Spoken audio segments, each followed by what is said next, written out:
ఆశ్చర్యకరుడు, ఆలోచనకర్త, నిత్యుడగు తండ్రి అయినటువంటి యేసుక్రీస్తు శ్రేష్టమైన నామముని ఉదయకాల శుభములు మీకు తెలియజేస్తున్నాను. ఇది నా దేవుని యొక్క వాక్య ధ్యానము.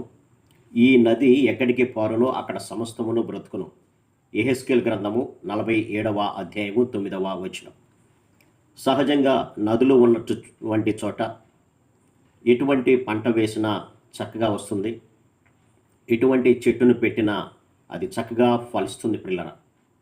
కాబట్టి నది ఎక్కడైతే పారుతుందో అక్కడ సమస్తమును కూడా సస్యశ్యామలంగా ఉంటుంది. అయితే ఇక్కడ యెహెజ్కేలు గ్రంథంలో ఒక నదిని గురించి చెప్తున్నాడు. ఆ నది మామూలు నీరు కాదు, కానీ అనేది పరిశుద్ధులు పొందబోవు దేవుని యొక్క ఆత్మను గురించి ఇక్కడ తెలియజేస్తుంది. కాబట్టి దేవుని యొక్క ఆత్మ ఎక్కడైతే ఉంటుందో అక్కడ బ్రతుకుతుంది సమస్తము అని ఇక్కడ చెప్తున్నాడు. మొట్టమొదటిగా దేవుడు తన స్వరూపమున తన పోలికలో మట్టిని తీసుకొని బొమ్మను చేసినప్పుడు ఆ యొక్క బొమ్మలో జీవము లేదు పిల్లరా.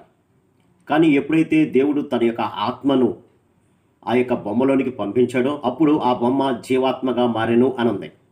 కాబట్టి దేవుని యొక్క ఆత్మ ఎక్కడైతే ఉంటుందో అక్కడ బ్రతుకుతాయి సమస్తము అని చెప్తున్నాడు పిల్లరా. దేవుని యొక్క ఆత్మ సజీవమైనటువంటి నీటి ప్రవాహాలుగా వెలువడుతున్నప్పుడు ఎవరైతే తమ అపరాధాల మూలంగా పాపాల మూలంగా చచ్చినటువంటి స్థితిలో ఉన్నటువంటి వారి యొక్క పాపాలను ఒప్పుకొని ప్రభు చేత క్షమాపణ పొందినప్పుడు దేవుడు తన యొక్క ఆత్మను వారిలో ఉంచుతానని వాగ్దానం చేశాడు. అనగా దేవుని యొక్క ఆత్మను పొందుకోవటం ద్వారా బ్రతుకుతారు అని అర్థం చేసుకోవచ్చు. అందుకే ప్రభువు సమరయ స్త్రీ దగ్గరికి వచ్చినప్పుడు ఆ స్త్రీతో ప్రభు చెప్తున్నాడు, అమ్మ, నేను ఇచ్చేటువంటి నీళ్లు త్రాగువాడు నిత్య జీవమునకై వారిలో ఊరేడి నీటి బొగ్గగా ఉంటుందని చెప్పినప్పుడు అప్పుడు ఆ సమరయ స్త్రీ ప్రభుతో అంటుంది, అయ్యా, ఇంత దూరము చేదుకొనకుండా నాకు ఆ యొక్క దాహాన్ని ఇమ్మన్నప్పుడు ప్రభు ఆమెను గురించి అడిగినప్పుడు ఆమె తన యొక్క పాపపు స్థితి సమస్తాన్ని కూడా ఒప్పుకోవడం ద్వారా దేవుడిచ్చేటువంటి ఆ జీవజాలాన్ని పొందుకుంది పిల్లలు. ఆమె మాత్రమే పొందుకోవటం కాదు, కానీ ఆ ఊరిలో ఉన్నటువంటి వారందరికీ కూడా ప్రభువుని గురించి చెప్పి వారు ప్రభు సన్నిధిలో తమ యొక్క పాపాలను ఒప్పుకొని దేవుడిచ్చేటువంటి ఆ యొక్క ఆత్మ అనేటువంటి జీవజాలాన్ని పొందుకున్నారు పిల్లలు. ఎవరైతే దాన్ని పొందుకుంటారో వారందరూ కూడా మరణము అనగా నిత్య మరణము అనగా రెండవ మరణమైనటువంటి ఆత్మ మరణం నుంచి వారందరూ కూడా తప్పించబడ్డారు పిల్లలు.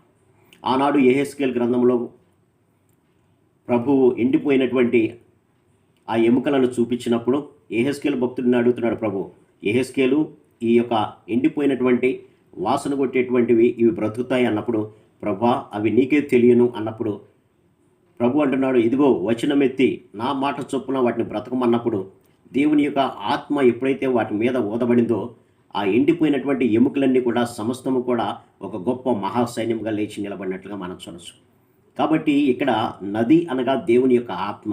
ఎవరైతే వారి పాపాలను ప్రభు సన్నిధిలో ఒప్పుకొని విడిచిపెడతారో వారందరికీ ప్రభు తను వాగ్దానం చేసినటువంటి ఆత్మను దయచేస్తున్నాడో ఆ ఆత్మే వారిని జీవింపచేస్తుంది. అనగా ఆ ఆత్మ వారిలో ఉండటం ద్వారా రెండవ మరణమైనటువంటి ఆత్మ మరణం నుంచి వారు తప్పించబడి సజీవులుగా నిలబడతారు పిల్లరా. అందుకనే ఈ భక్తుడు అంటాడు, ఈ నది ఎక్కడికైతే పారుతుందో అక్కడ సమస్తాన్ని కూడా బతుకుతాయి అని అంటాడు. నీ జీవితంలోనికి గనక ఈ నది పారినట్లయితే, అనగా నీవు దేవుని యొక్క ఆత్మను పొందుకున్నట్లయితే నీవు సజీవుడిగా ఉంటావు ఎల్లకాలము అని దేవుని యొక్క అర్థం పిల్లరా. కాబట్టి ఎవరైతే దేవుని యొక్క ఆత్మను పొందుకుంటారో వారందరూ సజీవులుగా ఉంటారు, బ్రతుకుతారు. ఎవరైతే దేవుని యొక్క ఆత్మను పొందుకోకుండా దేవుని తృణీకరించి ఆయన యొక్క ఆత్మను తృణీకరించారనుకోండి, వారు నిత్య మరణానికి దారితీస్తుంది. కాబట్టి ఈ యొక్క వాక్య ధ్యానం ద్వారా ఒకవేళ ఇంకా నీ పాపాలు ఒప్పుకొనకపోతే, నీ యొక్క పాపాలు క్షమించబడకపోతే నువ్వు ఆత్మను పొందుకోలేవు. కాబట్టి ప్రభు సన్నిధికి వద్దాం, మన ప్రతి పాపాన్ని ఒప్పుకుందాము, దేవుని యొక్క ఆత్మ మనం పొందుకుందాము, ఆత్మచేత మనం ఈ లోకంలో జీవిద్దాం. తద్వారా ఆయన ఇచ్చేటువంటి శాశ్వత జీవాన్ని పొందుకుందాం. అట్టి కృప పరిశుద్ధాత్మదేవుడు మనందరికీ దయచేయను గాక. ఆమేన్. ప్రార్థన.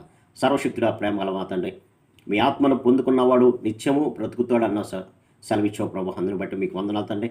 ఇంకా మా జీవితంలో ప్రభు మీ ఆత్మను పొందుకోలేనటువంటి స్థితిలో ఎవరైనా ఉన్నట్లయితే ప్రభు వారిప్పుడే వారి పాపాలన్నీ కూడా మీ సన్నిధిలో ఒప్పుకొని విడిచిపెట్టి మీ చేత క్షమాపణ పొంది మీరు ఇచ్చేటువంటి ఆ యొక్క ఆత్మను వారు పొందుకొని నిత్య రాజ్యమునకు వారసులు ఉన్నట్లుగా సహాయం దయచేయమని యేసు నామమున అడిగి వేడుకొంచున్నాను తండ్రి. ఆమేన్. God bless you.